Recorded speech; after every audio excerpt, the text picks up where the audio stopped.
Hey everyone, Mac is back. Today we're going to talk about Sandor Clegane, the Hound, and his awakening that just happened. There's been some videos out there already. Most notably was Bubble T did his video, so go check that out if you can. I'm going to go over some of the similar stuff that he did and a little bit more. So let's get to it. First and foremost, you'll see here that he is one of the commanders that I don't have awakened.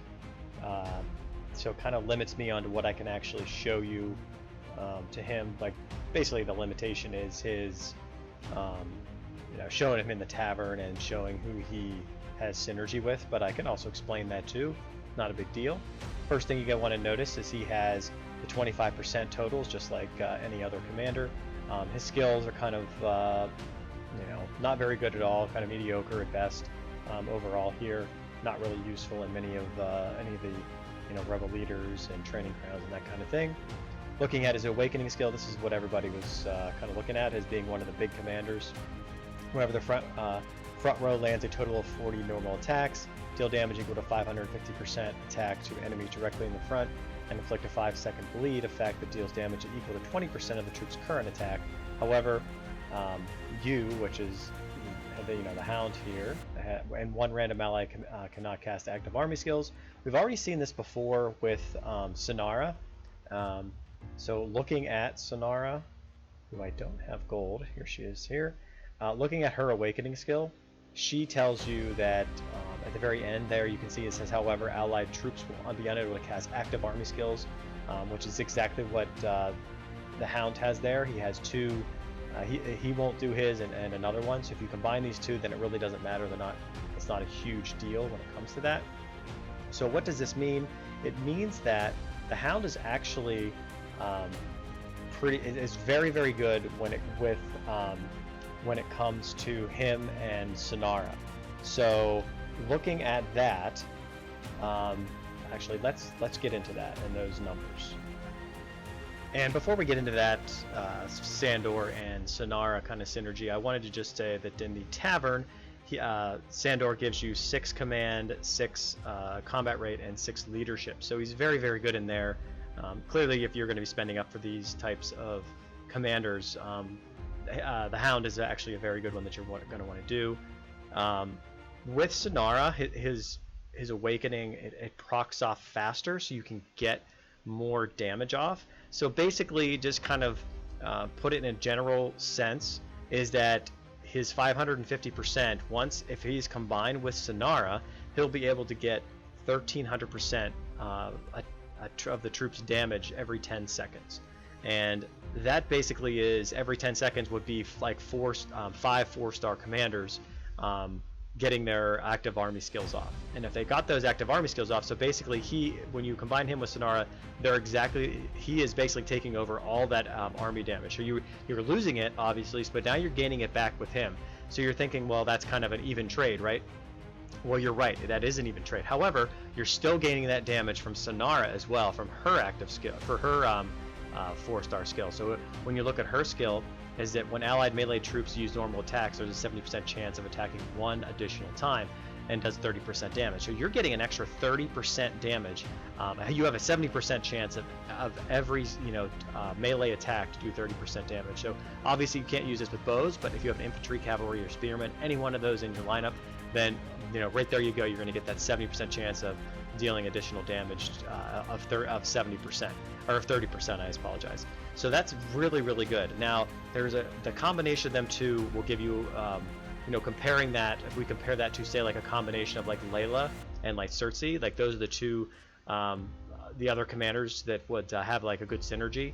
So those two will do like 1.25 total extra damage, where Sandor and Sinara will be 1.21. So it's 0.04 less, but Sandor and Sinara are consistent with their damage. They're consistent.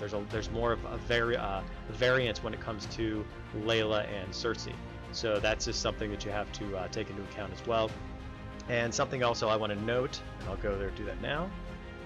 So if you look here at Peter Baelish, you'll see that his disharmony is a 50% chance of attacking enemy lineups at the front of their own troops when using active skill.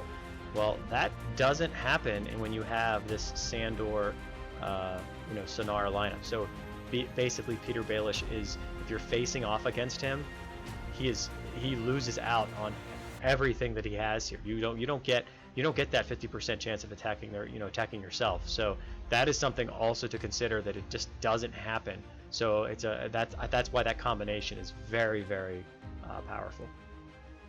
But there is a drawback to this combination too, this synergy that you're going to have here. And you look at this dragon follow-up skill as an example.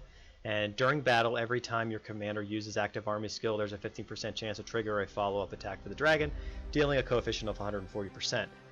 Now this is at level 7, of course, but you can see here that they have to be doing that active army skill, and that doesn't happen in this lineup. So you're actually you're not going to be able to use this dragon follow-up skill. You can just take it off your dragon if you're using this kind of combination, because it's not going to work.